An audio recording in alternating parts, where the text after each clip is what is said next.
আসসালামু আলাইকুম এভরিওয়ান, সবাইকে আবারও স্বাগতম জানাচ্ছি আমার চ্যানেলে নতুন আরও একটি রেসিপি দেখার জন্য। আজকে আপনাদের সাথে মিষ্টি আলু এবং কাঁচা আম দিয়ে অত্যন্ত মজাদার একটি রেসিপি শেয়ার করব আমি। আশা করছি রেসিপিটি আপনাদের কাছে ভালো লাগবে। এখন যেহেতু আমের সিজন চলছে, চাইলে এই রেসিপিটি আপনারা তৈরি করে নিতে পারবেন। তাহলে চলুন চল যাই মূল রেসিপিতে। আর আজকের রেসিপিটি ভালো লাগলে আমার চ্যানেলটি সাবস্ক্রাইব করার অনুরোধ রইল। তো আজকের রেসিপির জন্য এখানে আমি 2টা কাঁচা আম নিয়েছি আর নিয়েছি 3টা মিষ্টি আলু। আর এই রেসিপিটা কিন্তু মিষ্টি আলু দিয়ে বেশি টেস্টি হয়। তো এখন আমি মিষ্টি আলুগুলোর খোসা ছাড়িয়ে নিব প্রথমে। আর দেখুন আমাদের এখানকার আলুর অবস্থা, এটা হচ্ছে লাল মিষ্টি আলুর ভিতরটা। তো আমাদের বাংলাদেশে কিন্তু মিষ্টি আলুর ভিতরটা সাদা থাকে। তো এখানে এরকমটাই পাওয়া যায়। তো স্বাদের তেমন একটা পার্থক্য নেই, দেখতে হয়তো বা একটু অন্যরকম এই আর কি। তো এখন আমি আলুগুলোর খোসা ছাড়িয়ে নিলাম ভালোভাবে। এরপরে আম দুটোর খোসা ছাড়িয়ে নিব। আর এই রেসিপিটি আপনারা আসলে কে কে খেয়েছেন আমি জানি না, তবে একদমই ইউনিক একটা রেসিপি। আমি আমার এক আপার কাছ থেকে শিখেছিলাম। তো আপা প্রায়ই করতেন আমাদের বাড়িতে। তো সেই থেকে শেখা, আর খেতেও ভীষণ মজাদার। সামারের সিজনটাই খুবই ভালো লাগে। এখন আমি আলুগুলো আর আম দুটো ধুয়ে নিয়েছি। তো প্রথমে আম দুটো আমি কেটে নিব। তো আমগুলো হচ্ছে একটু শক্ত হয়ে গেছে, ভিতরে আটি হয়ে গিয়েছে। তো আমি প্রথমে বুঝতে পারিনি, তাহলে অন্যভাবে স্লাইস করে কেটে নিতাম আটিটা ফেলে দিয়ে। তো যেহেতু অর্ধেকটা কেটে ফেলেছি, এখন দেখছি যে ভিতরে অনেকটা শক্ত হয়ে গিয়েছে। তো যাই হোক, আমার একটু কষ্ট হয়েছে এটাকে পিস পিস করতে। তো এখন এই যে এভাবে করে কেটে নিব। আর অনেকে ভাবতে পারেন যে আমি এত কাঁচা আম কোথায় পেলাম, ইতালিতে তো এরকমটা পাওয়া যায় না। তো আমাদের এক বাংলাদেশি ভাই এসেছেন বাংলাদেশ থেকে, উনি আমাদের জন্য নিয়ে এসেছেন। তো আমি এখন আলুগুলোকে গ্রেট করে নিব। আপনারা চাইলে পাতলা পাতলা করে কেটেও নিতে পারবেন, তবে আমি আমার সুবিধার্থে তাড়াতাড়ি হওয়ার জন্য আলুগুলোকে গ্রেট করে নিব। মিহি কুচি হলে তাড়াতাড়ি হয়ে যাবে। এই তো সবগুলো মিষ্টি আলু গ্রেট করা হয়ে গিয়েছে। তো আমি চলে এসেছি চুলায়, একটি পাতিল বসিয়ে দিয়ে এখন গ্রেট করা আলুগুলো দিয়ে দিচ্ছি। তো দেখতে কিন্তু মনে হচ্ছে যে এগুলো গাজর কুচি।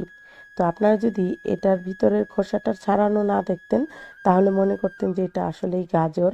তো আমি পর্যাপ্ত পরিমাণে পানি দিচ্ছি। আসলে ঝোলের পরিমাণটা কী অনুযায়ী রাখতে চান সেই অনুযায়ী পানি দিতে হবে।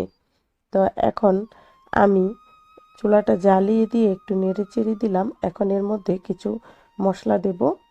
তো দিয়ে দিচ্ছি পেঁয়াজ কুচি 3 টেবিল চামচ পরিমাণ। খুব বেশি পেঁয়াজ লাগে না এই রান্নাটায়, তো আপনারা যদি না চান পেঁয়াজ নাও দিতে পারেন। তো অল্প করে পেঁয়াজ দিয়ে দিলাম। লবণ দিচ্ছি 1 টেবিল চামচ পরিমাণ।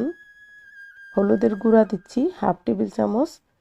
আর দিব লাল মরিচের গুঁড়া 1/2 টেবিল চামচ। তো এই রেসিপিতে আমি কোনো কাঁচামরিচ ব্যবহার করব না, কারণ এই ধরনের ঝোল জাতীয় রেসিপিতে কাঁচামরিচ ফালি করে দিলে একটা এক্সট্রা ঝাল লাগে ঠোঁটে, সেজন্য আমি লাল মরিচের গুঁড়াটাই ব্যবহার করছি। তো এখন বলক চলে এসেছে, আর আলুটা কিন্তু খুব ভালোভাবে সেদ্ধ হয়ে গিয়েছে। তো প্রায় 10 মিনিটের মতো আমি জাল করেছি, যে আলুটা সেদ্ধ হয়ে গিয়েছে। এখন আমি একটা হ্যান্ড হুইস্কের সাহায্যে খুব ভালোভাবে এটাকে ঘুটে দিব। ডাল ঘুটনি দিয়েও ঘুটে নিতে পারেন, যেভাবে আমরা ডাল রান্না করি ওই রকম একটু স্যুপ টাইপের হবে এই রান্নাটা। তো এখন আমগুলো দিয়ে দিচ্ছি এই পর্যায়ে। তো আমগুলো সেদ্ধ হওয়ার জন্য 5 মিনিট জাল করে নিলাম। এই যে সেদ্ধ হয়ে গিয়েছে। এ পর্যায়ে আমি বাগার দিব এটাকে। তো চুলায় একটি প্যান বসিয়ে দিয়ে প্যানটা গরম হলে দিয়ে দিচ্ছি 2 টেবিল চামচ পরিমাণ সয়াবিন তেল। খুব বেশি তেল লাগে না এই ধরনের স্যুপ জাতীয় খাবারে। তো 3টা শুকনা মরিচ মাঝখান দিয়ে চিড়ে দিয়ে দিলাম ফোড়নে, খুব সুন্দর একটা ফ্লেভার দিবে। 1/2 টেবিল চামচ কালো সরিষা দিয়ে দিলাম, আস্ত সরিষা। আর এই সরিষাটা কিন্তু দিতেই হবে এই রেসিপিতে। সরিষা ছাড়া আসলে টেস্টটা খুব ভালো আসবে না। এরপরে একটু নেড়েচেড়ে দিয়ে ফোড়ন তুলে নিয়ে এই পর্যায়ে দিয়ে দিচ্ছি মিহি করে কেটে রাখা রসুন কুচি 1.5 টেবিল চামচ পরিমাণ।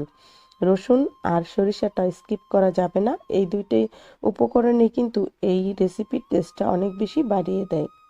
তো এই পর্যায়ে আমি বাগারটা দিয়ে দিলাম, রসুনটা লাল করে নিয়ে তারপরে আমি এই ঝোলের ভিতরে ঢেলে দিলাম। এখন নেড়েচেড়ে একটা বলক চলে আসার জন্য অপেক্ষা করব। এই তো হয়ে গিয়েছে। তো এখন চুলাটা বন্ধ করে দিব। আর গরম গরম কিন্তু ভাতের সাথে খেতে ভীষণই মজা লাগে। আর ঠান্ডা করে নিয়ে স্যুপ হিসেবেও খেতে পারেন, যেভাবে খুশি সেভাবেই খাওয়া যায়। আর এই সামারের সিজনটায় তো আম পাওয়া যায়, মিষ্টি আলুও পাওয়া যায়, তো চাইলে এভাবে তৈরি করে নেওয়া যায়। তো আশা করছি আজকের রেসিপিটি আপনাদের কাছে ভালো লেগেছে। তো আজকের মতো এখান থেকেই বিদায় নিচ্ছি। সবাই অনেক বেশি ভালো থাকবেন, সুস্থ থাকবেন। আল্লাহ হাফেজ।